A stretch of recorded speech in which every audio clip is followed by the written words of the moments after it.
The flashing red and blue lights from the cop cars cut across the still lake like lightning on glass. I stood on my dock, hands in my pockets, watching the reflection tremble on the water I now owned, my lake. Behind the officers, a crowd of Maplewood Estates residents had gathered, their matching golf shirts and perfect smiles curdling into outrage. They whispered to each other like a pack of gossips at a funeral. The HOA had called the cops on me over property I'd legally bought, and they were about to learn what real ownership looked like. "So," one of the officers said, adjusting his hat as he approached, "we got a report about someone blocking access to this public lake." "Public?" I asked, biting back a laugh. "That's funny. This lake is private property. I can show you the deed." Behind him, Todd Granger, the HOA president, self-appointed ruler of Maplewood, puffed up like an angry rooster. "That's our lake," he barked. "We've had access for 20 years. "And you've paid for it how?" I asked, holding out my laminated deed. "You don't own it. You never did." The cop took the papers, read them carefully, then gave Todd a long look. "Is right," the officer said finally. "Says here the property was sold last month." Todd's face went crimson. "That can't be legal. The HOA board wasn't notified." "It's private property, sir," the officer replied. "You're not required to be." And just like that, their illusion shattered. The crowd murmured, and Todd's wife tugged at his arm, whispering something that sounded like stop. But he didn't. He kept glaring at me like I'd burned down his childhood home. What he didn't understand was simple. I hadn't stolen anything. I'd just taken back what was never theirs. It all started 6 months earlier, when I found a quiet listing buried in the county property records, 30 acres of land that included a shimmering, blue water lake right behind Maplewood Estates. I'd moved to the area 3 years before, desperate for peace after a messy divorce and a corporate burnout that left me half dead inside. But the HOA next door had other plans. From the moment I unpacked my boxes, they treated me like an intruder.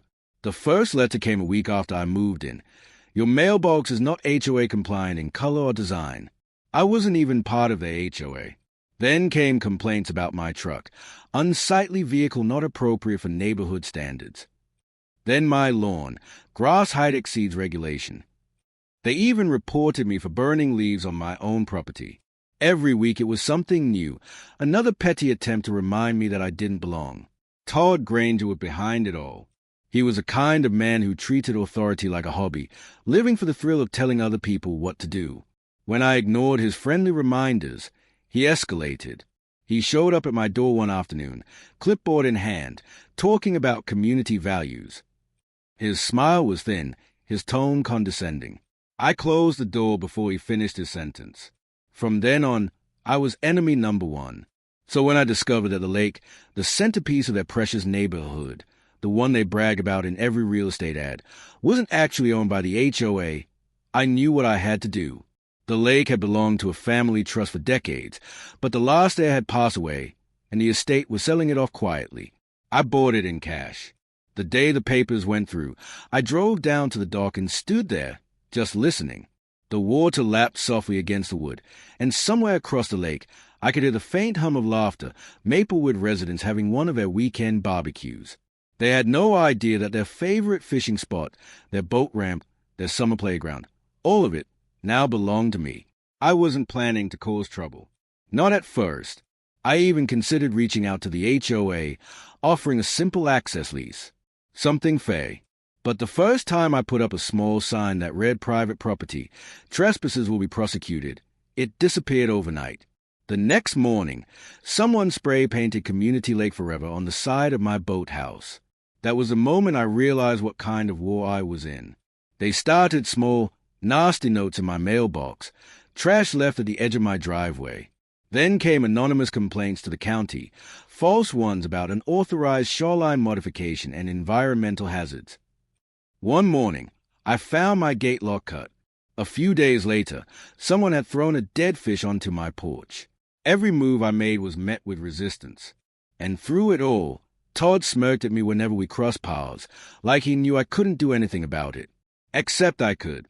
I owned the land, the lake, the docks, everything.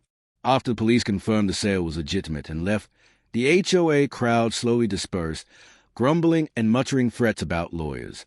Todd stayed behind, his eyes hard and mean. "You think this is over," he said. "Oh, it's just beginning," I replied. That night, I sat at my kitchen table with a cup of black coffee and the property map spread out in front of me. Every line, every boundary, every easement. Mine. It felt powerful, but there was also something else beneath that feeling. A pulse of anger that had been building for years, finally finding its shape. They'd humiliated me, mocked me, tried to control me, and now I had the one thing they couldn't touch. I started planning.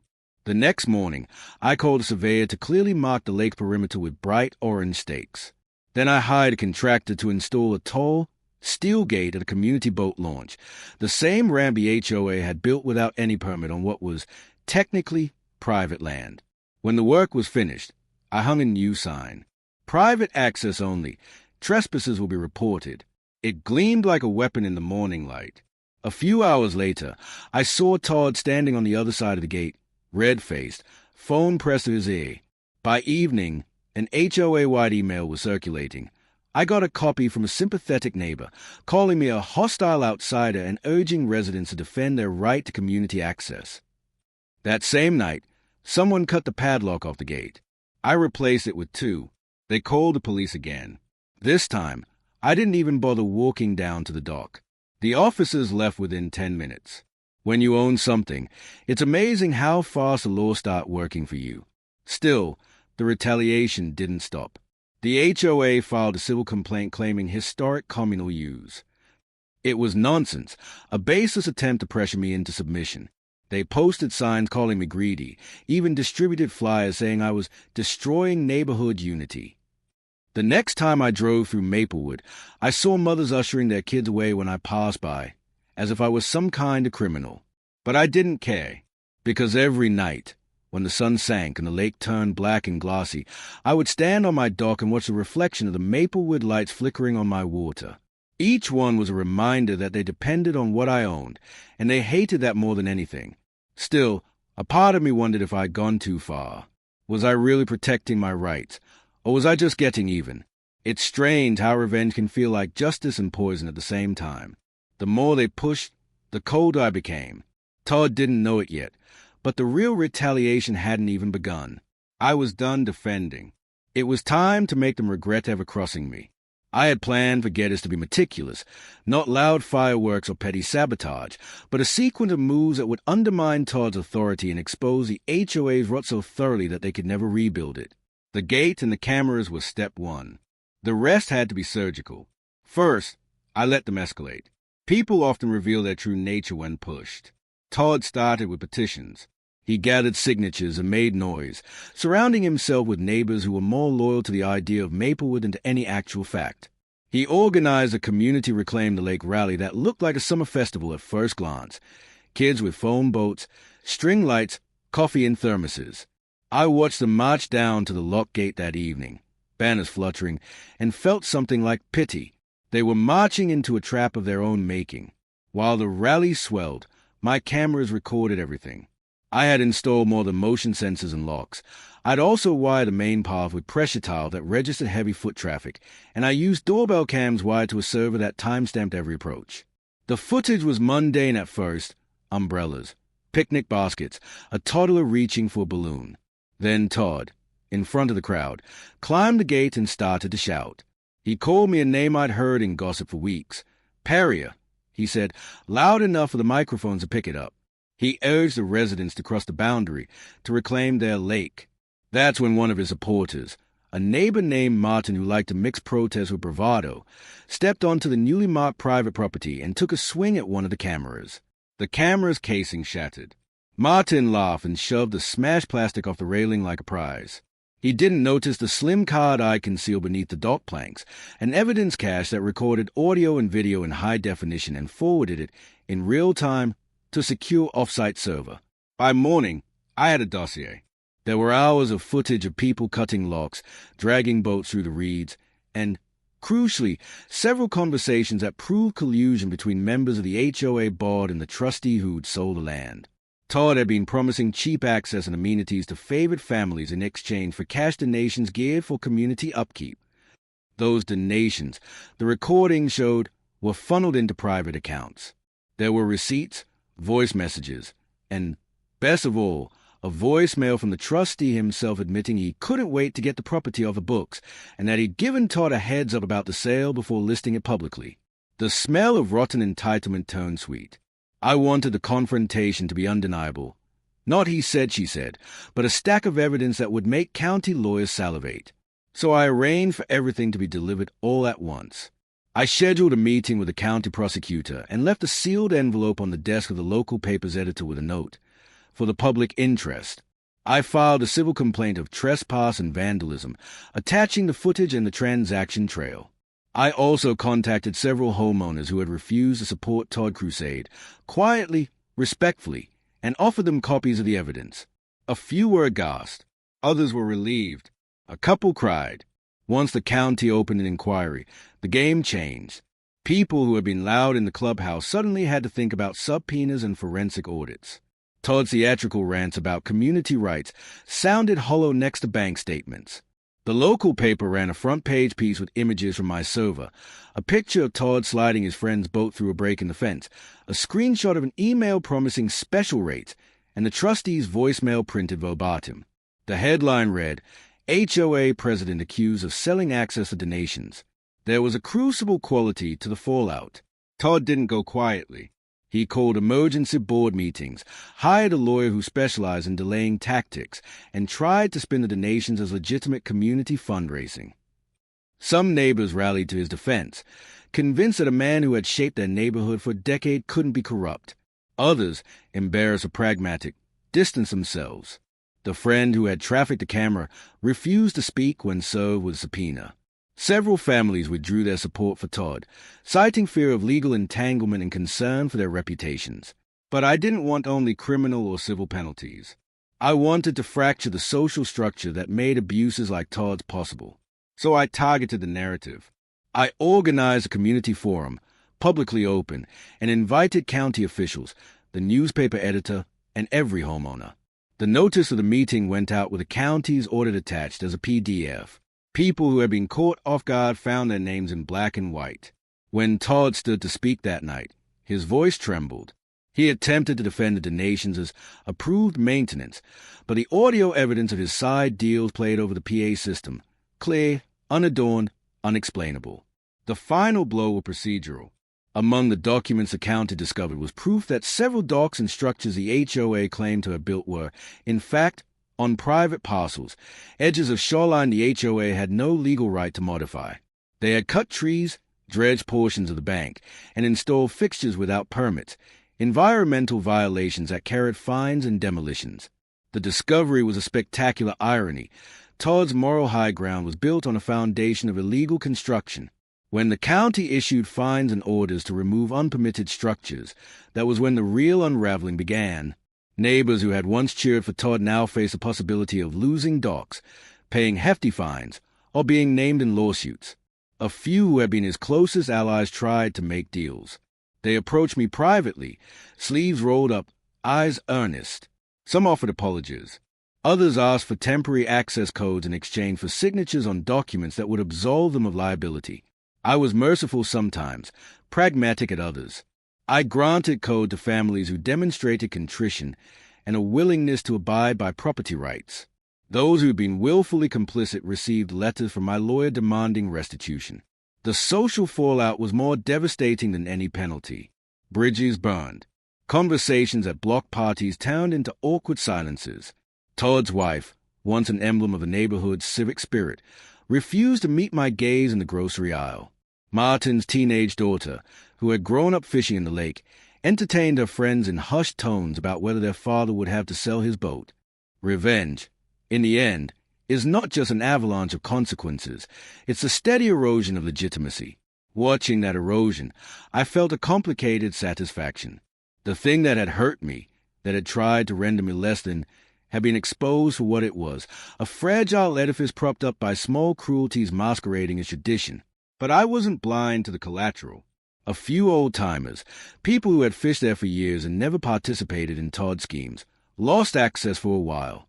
They came to my gate with teary faces, hands clasped, and stories about how the lake held a lifetime of memories. I could have let resentment harden me beyond pity.